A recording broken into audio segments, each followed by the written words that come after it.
तो नमस्ते दोस्तों, स्वागत है आपका एक बार फिर से अपने प्यारे YouTube चैनल पर जिसका नाम है श्री कोचिंग क्लासेस। और जिस तरह की हम लोगों ने डिसाइड किया था कि सेवेंथ स्टैंडर्ड के लिए हम लोग एक क्वेश्चन पेपर का सॉल्यूशन लेके आने वाले हैं, वो भी अपने मैथ सब्जेक्ट के लिए। तो उसी बात को लेकर हम लोग आज ये मैथमेटिक्स का एक 50 मार्क्स का सेकेंड टर्म एग्जाम के लिए जो एक सॉल्यूशन है क्वेश्चन पेपर का वो देखने वाले हैं। सो मैं आगे बढ़ने से पहले आपको बता दूं कि 8 स्टैंडर्ड के लिए भी इसी तरह से मैथमेटिक्स के क्वेश्चन पेपर का कंप्लीट सॉल्यूशन अपने यूट्यूब चैनल पर अवेलेबल है। साथ ही साथ 7th और 8th स्टैंडर्ड के लिए बहुत सारे फाइनल एग्जाम के लिए दिए गए क्वेश्चन पेपर्स और उनके डिस्कशन के साथ एनालिसिस वहाँ पे अवेलेबल है। तो अब अगर आपको इन सभी चीज़ों का फ़ायदा उठाना है, इन सभी चीज़ों से प्रिपरेशन करनी है, तो जल्द से जल्द अपने इस चैनल को सब्सक्राइब कीजिए और साथ ही साथ बेल आइकन को भी क्लिक कीजिए, जिसको लेकर आने वाली जो अपडेट्स है वो आपको सही समय पर मिलती रहे। तो अब हम लोग ज़्यादा देर ना करते हुए अपने सॉल्यूशन के वीडियो को जो भी है वो स्टार्ट करते हैं और वन बाय वन एक एक क्वेश्चन के सॉल्यूशंस हम लोग यहाँ पे देखते हैं।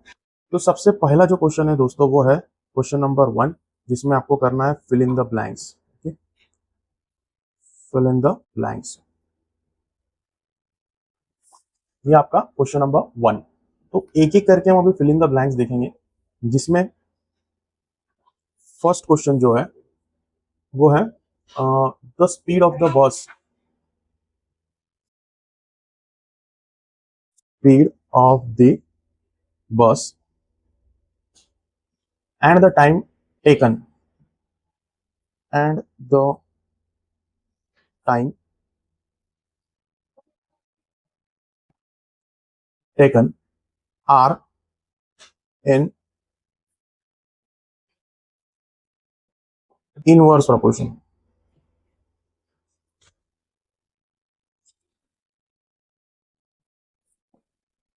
are in inverse proportion। सो दोस्तों इसका आंसर इनवर्स क्यों है? जब भी किसी बस को लेकर आप स्पीड और टाइम के बारे में सोचोगे, ट्रेवलिंग के बारे में अगर स्पीड और टाइम का कंसेप्ट आप देखोगे, तो दोस्तों जितनी स्पीड ज्यादा होगी उतना ही टाइम जो है वो घटेगा। जितने ज्यादा स्पीड में बस ट्रेवल करेंगी उतना ही टाइम क्या होगा आपका, कम होगा। तो ऑन दैट बेसिस इस क्वेश्चन में आप बोल सकते हो कि the speed and the bus are in the inverse proportion. जब आप लोग प्रपोर्शन की बात करते हो, इनवर्स एंड डायरेक्ट प्रपोर्शन की, तो जब एक क्वांटिटी बढ़ती है तो दूसरी घटती है। जब ऐसा एग्जाम्पल आपको देखने को मिलता है तब आप बोल सकते हो कि ये एग्जाम्पल जो है वो इनवर्स प्रपोर्शन का है। जब एक क्वांटिटी बढ़ती है तो दूसरी भी बढ़ती है, जब इस तरह का ऑब्जर्वेशन होता है तो वो क्वेश्चन होता है डायरेक्ट प्रपोर्शन का। तो यहाँ पे speed with respect to time क्या होने वाला है, दोनों एक दूसरे से कम और ज्यादा रहेंगे, मतलब एक बढ़ेगा तो दूसरा घटेगा। तो एज ए एग्जाम्पल को आप लोग as a inverse proportion deal कर सकते हो। तो ये रहा आपका फर्स्ट क्वेश्चन। अब देखते हैं हम लोग सेकेंड क्वेश्चन। सेकेंड क्वेश्चन है measure of the semi circular arc, measure of the semi circular arc is how much? So definitely it is 180 degree. So आपको पता है कंप्लीट सर्कल का मेजर कितना होता है?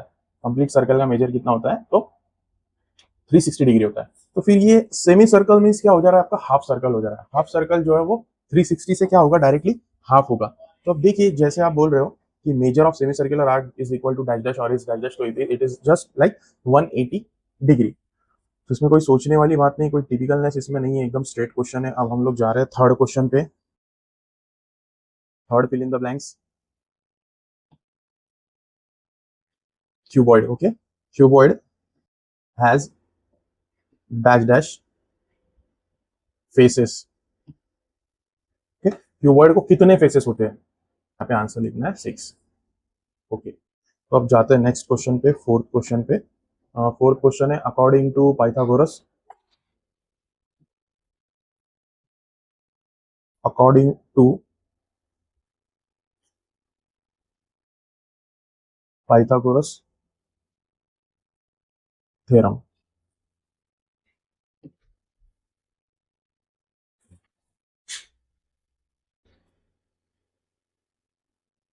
hypotenuse square is equal to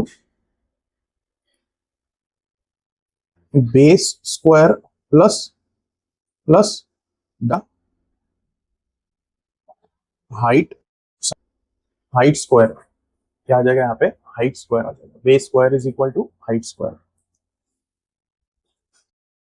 so simply यहाँ पे fill in the blanks का जो क्वेश्चन है यहाँ पे खत्म होता है। यहाँ पे बेस का जो हाइपोटेनस का जो स्क्वायर है ना पाइथागोरस के अकॉर्डिंग, वो base square plus height square इस तरह का होता है। अब हम लोग जाएंगे नेक्स्ट क्वेश्चन में। तो क्वेश्चन नंबर 1B है ये, क्वेश्चन नंबर 1B। इसमें आपको क्या करना है, तो यहाँ करना है मैच द कॉलम्स। सबके लिए आपको डायरेक्टली आंसर मैं प्रोवाइड कर रहा हूँ, वहां पे कॉलम बी हम लोग नहीं देखने वाले डायरेक्टली, क्योंकि हम लोग सॉल्यूशन देख रहे हैं। डायरेक्टली मैं आपको आंसर प्रोवाइड करना है। तो देखिए सबसे पहले क्या होता है कि पेरीमीटर ऑफ स्क्वायर ये जो है ना, इसका फार्मूला आपको लेना है simply side into side, side sorry side into 4, और 4 इंटू साइड कुछ भी ले सकते हो। Perimeter mean sum of all sides, तो यहाँ पे जो स्क्वायर का जो साइड होगा ना आपका, वो 4 टाइम ऐड होगा। इसका मतलब 4 टाइम एडिशन का मतलब होता है इंटू 4। ओके, तो यहाँ पे आपका क्या आ रहा है, directly perimeter of square side into 4 या 4 इंटू साइड कुछ भी ले सकते हो। देन सरकमफरेंस, सरकमफरेंस का जो फार्मूला है ना दोस्तों, वो होता है 2 पाई आर। क्या होता है, 2 पाई आर।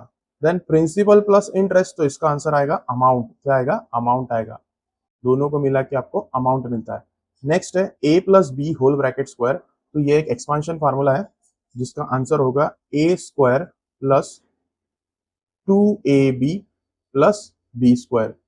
इसमें और एक फार्मूला आपने माइनस वाला भी देखा होगा, जहां पे अगर यहाँ माइनस साइन आता है तो ये एज इट इज कंटिन्यू होता है, लेकिन सिर्फ यहाँ पर जो है ना वो माइनस साइन आ जाता है, a square minus 2ab plus b square, इस तरह से। तो ये रहा आपका नेक्स्ट क्वेश्चन, जो कि क्वेश्चन नंबर 2 होने वाला है, जिसमें आपको क्या करना है, सॉल्व एनी 6 सब क्वेश्चंस। ओके, तो ऐसा क्वेश्चन है। तो यहाँ पे बहुत ही बेसिक लेवल के क्वेश्चन होने वाले हैं, क्योंकि 2 मार्क्स ईच क्वेश्चन रहने वाले हैं ये। और यहाँ पे आपको क्या करना है, तो करना है find surface area of cube having side 8 centimetre. Okay, side 8 centimetre होने वाले क्यूब का आपको क्या करना है, तो सरफेस एरिया फाइंड आउट करना है।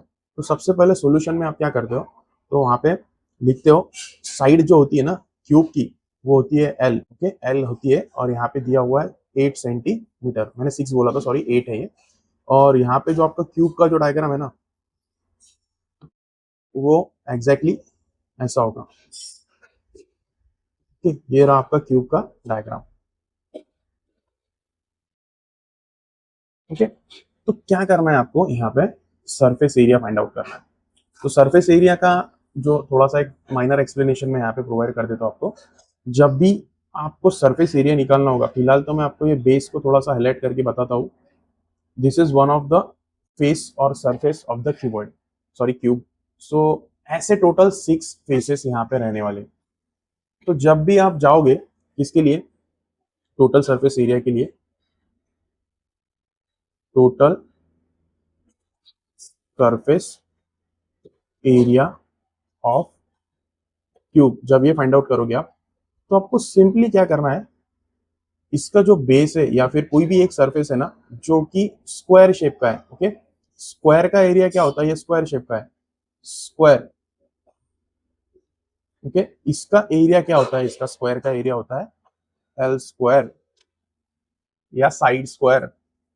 बट यहाँ पे टोटल आपको टोटल सरफेसेस या टोटल 6 सरफेसेस का एरिया निकालना है, इसीलिए फॉर्मूला जनरेट होगा 6 into L square. Okay, total 6 faces होने वाले, इसीलिए 6 इंटू एल स्क्वायर, ये रहेगा उसका फॉर्मूला। अब सिर्फ जस्ट इसमें वैल्यूज प्लेस करना है, इक्वल्स के नीचे इक्वल्स मैच करके 6 इंटू एल का वैल्यू आपको कितना दिया हुआ है, यहाँ पे 8 दिया हुआ है, 8 रखोगे, 8 का स्क्वायर कर दोगे, देन 6 इंटू 8 का स्क्वायर मीन्स आपको 2 टाइम उसका प्रोडक्ट लेना है, मल्टीप्लीकेशन लेना है। अब मल्टीप्लाई करो, 6 एज इट इज रखो, 8 8 जा 64। ओके, और साइड में यहाँ पे मल्टीप्लाई करता हूँ 64 इंटू 6। ओके, 6 4 जा 24, 4 2 कैरी हो जाएंगे, 6 6 जा 36 प्लस 2 38। आंसर आ रहा है 384। जब आप एरिया की बात करोगे तो वो होगा स्क्वायर सेंटीमीटर। एरिया क्या होगा, स्क्वायर सेंटीमीटर। सो इतना आसान है दोस्तों ये क्वेश्चन सॉल्व करना, या फिर इस लेवल के क्वेश्चन सॉल्व करना। अब हम लोग आगे के क्वेश्चन पर चलते हैं दोस्तों। ये है आपका नेक्स्ट क्वेश्चन।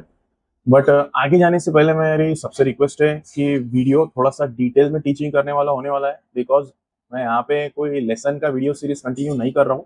ये एक क्वेश्चन पेपर का सॉल्यूशन है और मैं ऐसा कंसिडर करता हूँ कि आपको बेसिक से जो भी क्वेश्चन आएगा बेसिक से उसको टीच करने की कोशिश करूंगा। तो वीडियो थोड़ा सा लेंदी होगा, लेकिन अगर आप फाइनल मीन्स लास्ट तक अगर वीडियो देखोगे तो मुझे लगता है कि बहुत सारे डाउट्स आपके जो है ना वो जीरो लेवल तक चले जाएंगे, आपको डाउट्स ज्यादातर बचेंगे ही नहीं। तो सबसे रिक्वेस्ट है मेरी कि वीडियो जरा भी स्किप ना करते हुए पूरा वीडियो देखे, एंड तक देखे, आपको सब कुछ समझ में आने वाला है। कोई टेंशन नहीं, आप अच्छे से पास हो जाओगे, मैथ्स में अच्छा स्कोर निकालोगे। तो चलो अब जाते हैं नेक्स्ट क्वेश्चन पे, जो कि सिंपल इंटरेस्ट कैलकुलेट करने से रिलेटेड है। तो सबको पता है यहाँ पे तीन वैल्यूज आपको जो कि गिवन है उसका इस्तेमाल करना है, like P, R and T. So P आपका प्रिंसिपल होता है, R is the rate of interest, this is given as 8% per annum, as well as T जो होता है वो टाइम टेकन, ओके, वो होता है टाइम टेकन, कितने टाइम के लिए आप वो अमाउंट जो है वो बोरो कर रहे हो या फिर इन्वेस्ट कर रहे हो कहीं पर। तो यहाँ पे ये हो रहा है 4 years, ओके, इतना ही डेटा गिवन है आपको, और इसका इस्तेमाल करके आपको क्या फाइंड आउट करना है, तो यहाँ पे आपको फाइंड आउट करना है find the simple interest. So solution की जब आप स्टेप जाओगे ना, तो सबसे पहले आपको गिवन डेटा लिखना होगा, like P principal is given as 50,000, R is given as 8% per annum, like, and T which is 4 years, okay, 4 years इस तरह से दिया। तो अब इनका इस्तेमाल करके आपको क्या कैलकुलेट करना है, आपको कैलकुलेट करना है सिंपल इंटरेस्ट, जिसको SI भी बोल सकते हो या फिर सिंपली I भी बोल सकते हो। तो ये आपको कैलकुलेट करना है। तो अब यहाँ पे जो है ना आपको डायरेक्टली फार्मूले के साथ जाना होगा, जैसे कि I is equal to P into R into T upon 100, P into R into T upon 100, okay. तो इस तरह का आपका फार्मूला होने वाला है। तो यहाँ पे आप सारे वैल्यूज प्लेस कर रहे हैं। P की जो वैल्यू है कहाँ से लिए, ऊपर से 50,000, जैसे कि यहाँ पे डाल दिया 50,000, rate of interest which is 8 यहाँ पे डाल दिया, और टी जो है वो 4 years का, वो भी आपने ले लिया। अब डिनोमिनेटर में सिंपली जो 100 से डिवाइड कर रहे हो वो 100 एज इट इज जो क्वेश्चन में है या फार्मूला में है वो ले लेने आपको। फिर आप क्या कर रहे हो, तो इस 100 के दोनों जीरो को कैंसिल करके इस 50,000 के दो जीरो को कैंसिल कर रहे हो। This is nothing but you are just dividing 50,000 by 100। तो इसको अगर डिवाइड करोगे तो 1 आंसर आएगा, और इसको डिवाइड करोगे तो 500 आंसर आएगा। तो ये कैंसलेशन प्रोसेस जो है वो न्यूमरेटर और डिनोमिनेटर में ही चलता है, कहीं और जाके आप कुछ भी कैंसिल नहीं कर सकते हो, ठीक है। अब जो बची कुची जो वैल्यूज है ना उनको सीधे सीधे मल्टीप्लीकेशन में लेना है, लाइक सिंपली इस तरह से। अब ये रही आपकी रिमेनिंग वैल्यू जिसको आप मल्टीप्लाई कर रहे हो, और सीधे सीधे मल्टीप्लीकेशन स्टार्ट करना है। तो मैं क्या करता हूँ ना, ये 500 को एज इट इज लिख लेता हूँ और इन दोनों को मल्टीप्लाई करता हूँ, 8 4 जा 32, ओके। तो अब इन दोनों का मल्टीप्लीकेशन करना है, थोड़ा सा स्मार्ट वर्क कीजिए, जीरो को नहीं लेना है आपको डायरेक्ट 5 से 32 को मल्टीप्लाई करना है।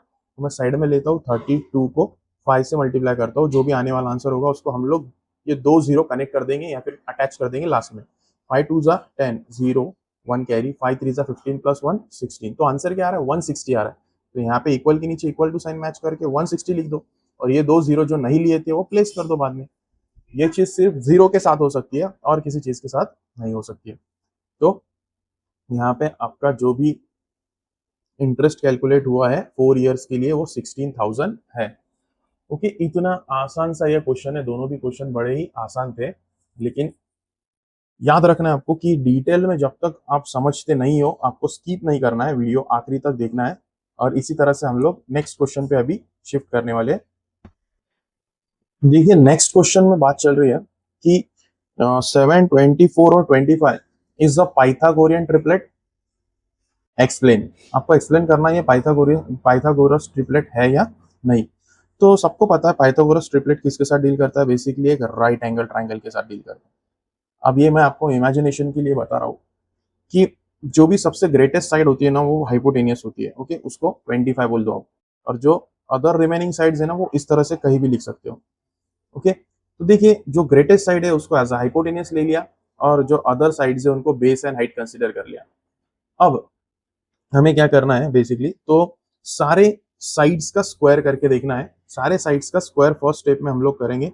स्मॉलर से स्टार्ट करेंगे, 7 का स्क्वायर करेंगे, 7 7 जा 49 आ जाएगा। फिर हम 24 का भी क्या कर देंगे, स्क्वायर कर देंगे, जो कि कैसे फाइंड आउट करते हो आप 24 का स्क्वायर, मल्टीप्लाई करते हो इटसेल्फ 24 को 2 टाइम्स।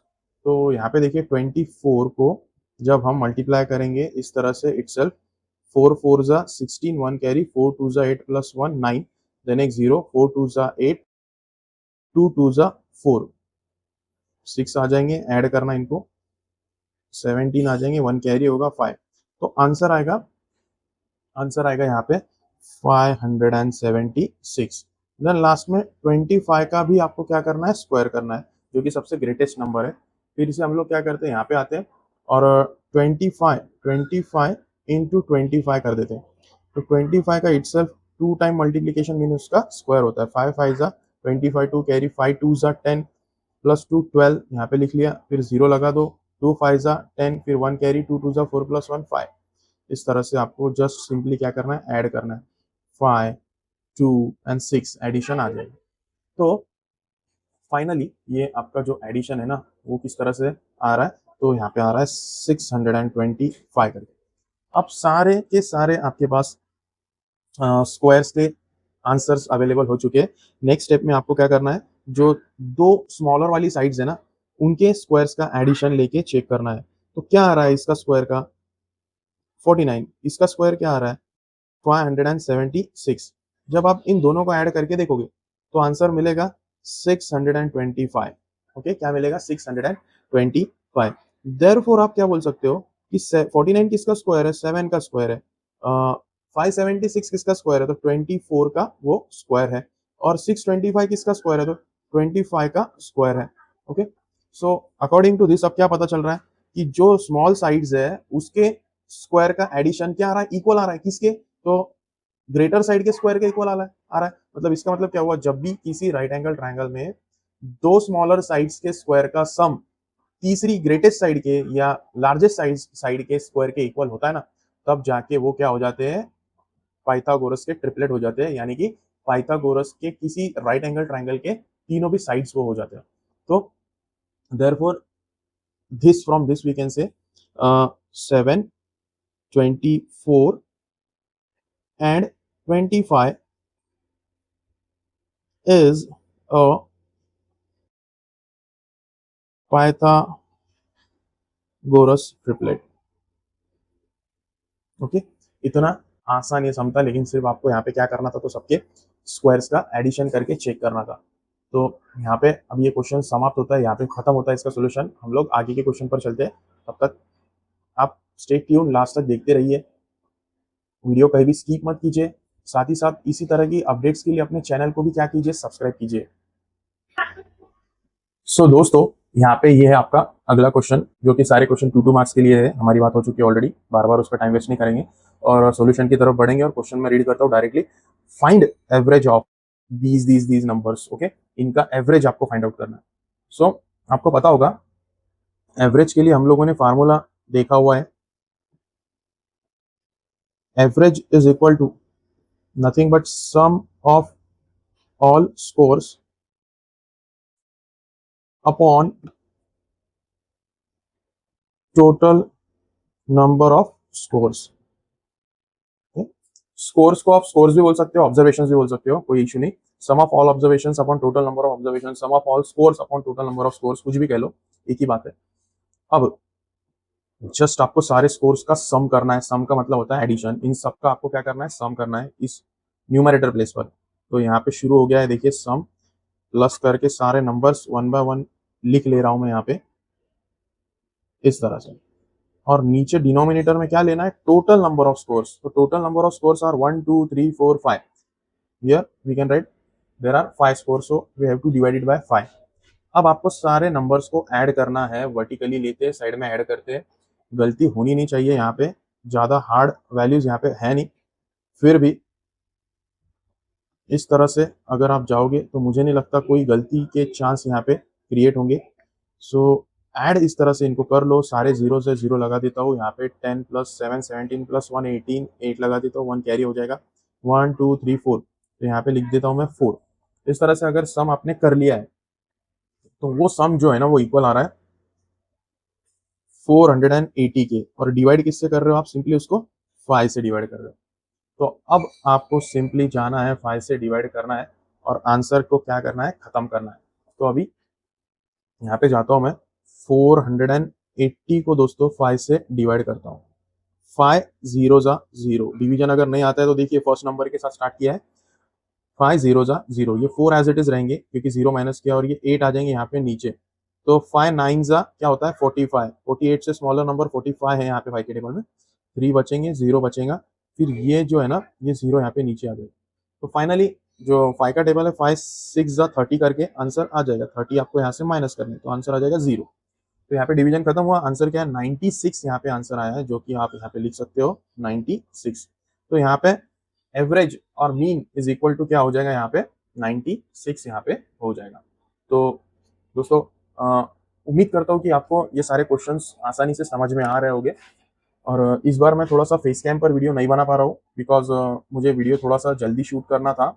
आपकी एग्ज़ाम बहुत ही क्लोज आ चुकी है और उतना टाइम यहाँ पे नहीं है, इसीलिए जल्दी कवर हो वीडियो अपना थोड़ा, इसीलिए यहाँ पे नो फेस कैम वीडियो यहाँ पे मैं कर रहा हूँ। उम्मीद है आप आखिरी तक यहाँ पे जुड़े रहोगे।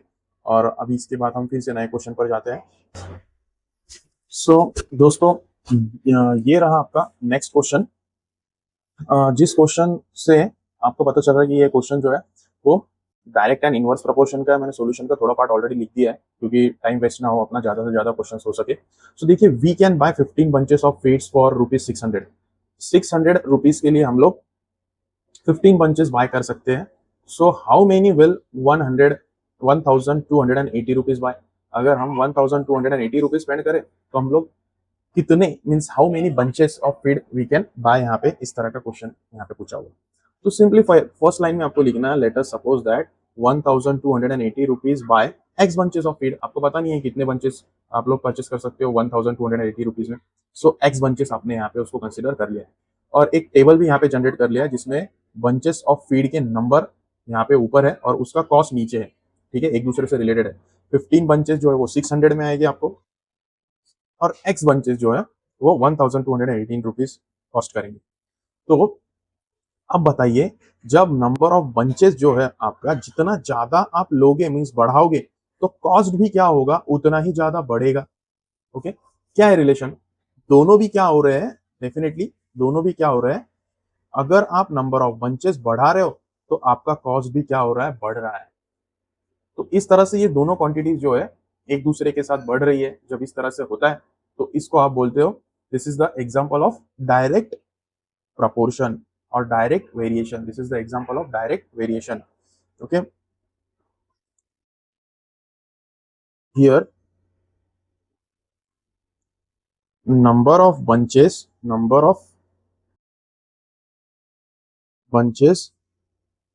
and its cost shows direct variation. Okay, direct variation का मैंने बता दिया था, वो एक क्वांटिटी जब बढ़ती है तो दूसरी भी क्या होती है, बढ़ती है। जब ऐसा होता है तो आप डायरेक्ट वेरिएशन उसको बोल सकते हो उस एग्जांपल को। तो उसमें करना क्या होता है, जो कॉस्ट होती है ना, सॉरी जो नंबर ऑफ बंचेस होते हैं, जो एक क्वांटिटी होती है वो ऊपर होती है और दूसरी क्वांटिटी डिनोमिनेटर में होती है by the direct variation property. और उसी तरह से यहाँ पे इक्वल टू में उनका प्रोपोर्शन क्या होता है, सेम होता है। तो इक्वल टू में आएगा 1280 उसके डिनोमिनेटर में आएगा, ऊपर नंबर ऑफ बंचेस और नीचे उसका कॉस्ट। तो अब हमें क्या करना है, तो हमें x फाइंड आउट करना है। अब ये सिंपल इक्वेशन बन चुका है, इनको क्रॉस मल्टीप्लाई कीजिए, x इंटू 600 इस तरह से आ जाएगा और उसके सामने होगा 15 इंटू 1280।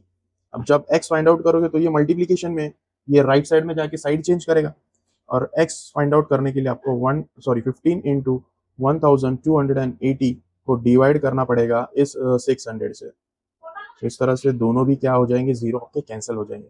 मींस 10 से डिवाइड कर दिया आप सिंपली आप लोगों ने। तो 15 के टेबल में आपको 60 मिल रहे हैं, 15 वन जा 15 फोर जा ओके 60 इस तरह से। सर आप डायरेक्टली 15 से डिवाइड कर रहे हो, 5 से नहीं कर सकते क्या? तो आंसर है हाँ 5 से कर सकते हो, कोई प्रॉब्लम नहीं है, सिंप्लीफाई होगा।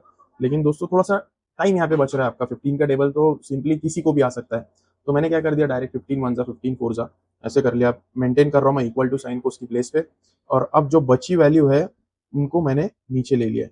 अब सिंपली इस 4 से इसको डिवाइड करोगे तो आपको आगे वाला आंसर जो है मिलेगा।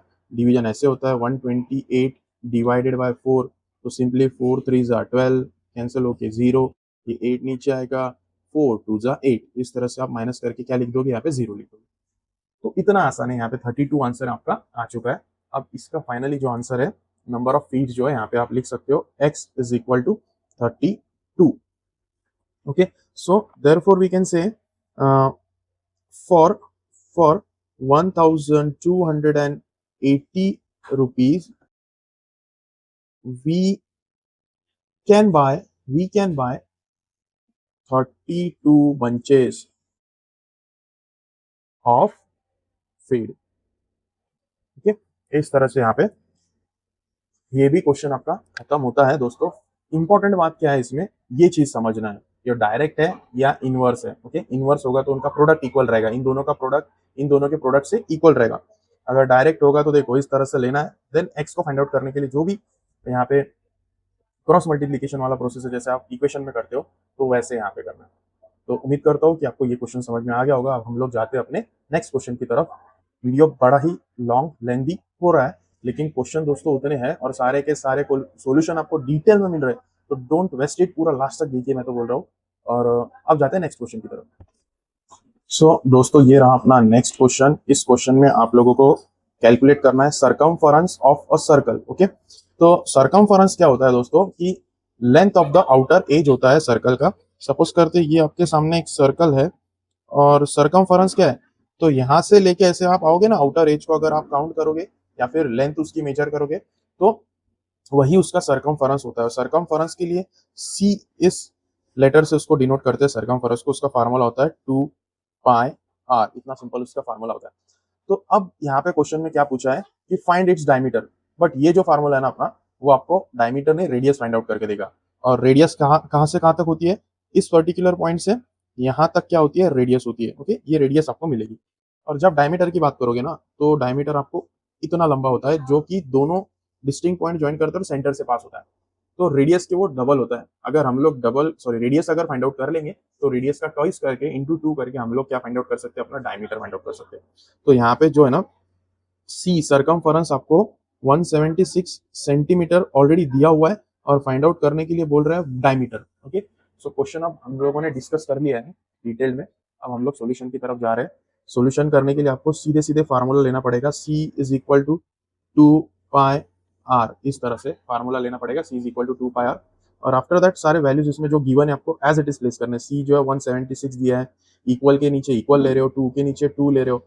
सबको पता है पाई का वैल्यू जो है ना वो 22/7 होता है, और रेडियस हम लोग अभी फाइंड आउट कर रहे हैं। रेडियस अभी अपने पास नहीं है, तो अब रेडियस फाइंड आउट करना है। तो मैं पहले क्या कर लेता हूँ, इन सारे नंबर्स को शफल कर लेता हूँ, like 2 into 22/7 into r is equal to 176। मीन्स पूरा का पूरा लेफ्ट साइड उठा के मैंने इधर ले लिया और राइट साइड उठा के उसके सामने रख दिया। जब हम ऐसे करते हैं ना तो कोई चेंजेस यहाँ पे साइंस के रिगार्डिंग कोई चेंजेस यहाँ पे नहीं होते। सर आप ऐसा क्यों कर रहे हो, तो सिंपली क्या है, मुझे लेफ्ट जो है ना वो लेफ्ट आर जो है ना वो लेफ्ट साइड में चाहिए और अदर साइड में मूव करने वाला वो राइट साइड में। एज यूजुअली जैसे कि हम सोल्यूशन जब करते हैं ना इक्वेशन का, तो तब हम इस तरह से करते हैं। तो जस्ट आपको कंफ्यूजन ना हो कि रिवर्स साइड में जा रहा है, तो जस्ट उस फील को न्यूट्रल करने के लिए मैं क्या कर रहा हूँ कि लेफ्ट में सारे जो रिक्वायर्ड वैल्यूज है वो ऑलरेडी प्लेस कर लिए। अब मैं सॉल्यूशन की तरफ जाऊंगा। जैसे कि आप देख रहे हो, इक्वल के नीचे इक्वल मैच करूंगा, 176 लिखूंगा, यहाँ पे लिखूंगा आर।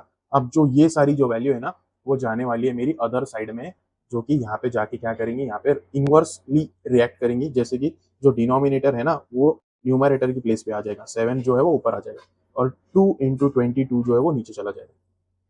अब सिंपली इस 2 से इसको आप लोग डिवाइड कर सकते हो। इन दोनों का डिवीजन किस तरह से होगा, तो रफ वर्क करता हूँ आपके लिए। यहाँ पे 2 8 जा 16, 2 8 जा 16 माइनस हो जाएंगे और 1 बचेगा, ये 6 नीचे आएगा। 2 8 जा 16, इस तरह से 16। ठीक, मैटर करता है हम लोग किस तरह से सीक्वेंस ले रहे हैं। यहाँ पे 2 1 जा 2 और 2 88 जा, इस तरह से आंसर आ गया। जो रिमेनिंग वैल्यू है उसको नीचे लेता हूँ, 88 इंटू 7/22। सिंपली इन दोनों को ना या तो 11 से डिवाइड करो या तो 2 से करो। चलो 2 से करते हैं क्योंकि यूनिट पे 8 है, यहाँ पे यूनिट पे 8 है। तो आंसर 11 आ जाएगा यहाँ पे, और यहाँ पे आ जाएगा 2 4 जा 44 आ जाएगा। अब फिर से नेक्स्ट स्टेप में मैं रिमेनिंग वैल्यूज लेता हूँ, 44 इंटू 7/11। अब 11 और 44 का डिवीजन सिंपल है, 11 1 जा 11 4 जा, और रेडियस आपके सामने होगी 4 इंटू 7 करके, जो कि 4 इंटू 7 करके जो रेडियस आपको मिलेगा ना, वो होगा सिंपली 4 7 जा 28 सेंटीमीटर, 28 सेंटीमीटर। तो अब आपको करना है डायमीटर फाइंड आउट। तो diameter d is equal to 2 into radius वाला फार्मूला इस्तेमाल करो, और इक्वल्स के नीचे इक्वल्स मैच करो again. 2 into radius is 28, so यहाँ पे 2 8 जा 16, 1 कैरी, 2 2 जा 4 प्लस 1 5। तो यहाँ पे डायमीटर सिंपली आपका निकल के आएगा 56 सेंटीमीटर। सो इतना सॉल्यूशन जो है वो आसान है, लेकिन यहाँ पे कॉम्प्लिकेशंस कर सकते हैं, तो वो सिर्फ और सिर्फ आपके जो कैलकुलेशंस है, डिविजन्स है, मल्टीप्लिकेशन है, वो कर सकते हैं। तो देखिए सॉल्यूशन एक बार फिर से, पूरा लेंथी सॉल्यूशन है थोड़ा सा, तो यहाँ पे डिस्प्ले कर रहा हूँ मैं आपको शॉर्टली, आप फिर से थोड़ा सा एक बार ओवरलुक कर सकते हो। सो अब यहाँ पे एक नेक्स्ट क्वेश्चन फिर से आपके सामने है, जिसमें आपको क्या करना है, एरिया फाइंड करना है, किसका, ट्राइंगल का एरिया। तो whose base is 4.5 and height is 4.5, means base and height दोनों भी यहाँ पे इक्वल दी गई है। और सिंपली यहाँ पे आपको क्या करना है सॉल्यूशन में, पहले फॉर ट्राइंगल के लिए यहाँ पे बेस बी मेंशन करना है जो कि 4.5 सेंटीमीटर है, और सेम एच भी जो है इक्वल है 4.5 सेंटीमीटर। सो यहाँ से आप क्या कर रहे हो, एरिया निकाल रहे हो, area of a triangle. Okay, simply जब बेस और हाइट प्रोवाइडेड होता है ना, और राइट एंगल ट्राइंगल होता है, area of triangle is equal to half into base into height, simply इस तरह का फार्मूला। तो वैल्यूज प्लेस कीजिए, हाफ इंटू 4.5 इंटू 4.5। तो अगर 4.5 को अगर 2 से डिवाइड करोगे ना, 4.5 को 2 से, तो देखिए आंसर किस तरह का होगा, 2 2 जा 4, सिंपल है, यहाँ पे 0 आ जाएगा, ये पॉइंट चला जाएगा ऊपर, ये 5 आ जाएगा नीचे, 2 2 जा 4, फिर 1 बचेगा, फिर 0 दे सकते हो आप, 2 5 जा 10, क्या आ गया है 2.25। सो यहाँ से इसको डिवाइड करने के बाद 2.25 आंसर आया है। अब रिमेनिंग वैल्यू जो है ना, वो नीचे ले लेते हैं, ले ली, और इनको करना पड़ेगा मल्टीप्लाई, और आंसर आपका फाइनलाइज हो जाएगा। तो यहाँ पे रफ वर्क कहाँ करूँ, यहाँ करता हूँ, रफ वर्क करना है, मैं यहाँ करता हूँ, रफ वर्क यहाँ पे कर लेता हूँ। 2.25 को हम मल्टीप्लाई कर रहे हैं 4.5 से, सो 1 कर रहे हो ना यहाँ पे, तो 10 आने वाला था, तो सिंपली यहाँ पे आपको 10 कर देना है, 10, 9.125 नहीं, 10.125, इस तरह से यहाँ पे आंसर आएगा, सेंटीमीटर स्क्वायर या स्क्वायर सेंटीमीटर, कुछ भी लिख लो। वीडियो बड़ा ही लेंथी हो रहा है मुझे दिख रहा है, लेकिन दोस्तों कुछ नहीं कर सकते, लास्ट क्वेश्चन है अभी इस वीडियो का, कंटिन्यू करते हैं 8th क्वेश्चन। तो यहाँ पे सिंपली आपका क्वेश्चन है, state the measures of a corresponding minor and major arc of a central angle measuring 80 degree. So जिस सर्कल के सेंट्रल एंगल का मेजर 80 डिग्री है, उसके ही माइनर और मेजर आर्क निकालने हैं। तो यहाँ पे आंसर में हम लोग लिख लेते हैं, गिवन क्या है, मेजर ऑफ सेंट्रल एंगल आपको दिया हुआ है, कितना है 80 डिग्री। सो आपको पता होगा कि जब कोई सर्कल होता है ना, इस तरह से, इस तरह से जब कोई सर्कल होता है ना, तो उसका सेंट्रल एंगल आप इसको बोलोगे, ये है सेंट्रल एंगल, ओके, 80 डिग्री। सो ये क्या करता है ना, किसी एक माइनर आर्क को इंटरसेप्ट करता है, ये रहा आपका माइनर आर्क। अब जितना आपका मेजर ऑफ सेंट्रल एंगल होगा, उतना ही मेजर ऑफ माइनर आर्क रहेगा। तो उसकी प्रॉपर्टी डायरेक्टली ऐसे लिख सकते हो, therefore measure of central angle is equal to measure of corresponding minor arc. So therefore measure of minor arc is also equals to 80 according to this property. Property लिखोगे तो आपको लॉन्ग टर्म आपको याद रहेगा, या माइंड में आपके set हो जाएगा, ये उसकी प्रॉपर्टी। अब सिंपल, दूसरा जो है ना फार्मूला है, major arc is equal to 360 degree minus measure of corresponding minor arc. Okay, ये आपका फार्मूला। सो अब ये 360 फार्मूला में है और माइनस क्या करना है आपको 80 डिग्री, जो कि हमने यहां से लिया हुआ है। 80 क्या है, तो मेजर ऑफ माइनर आर्क है।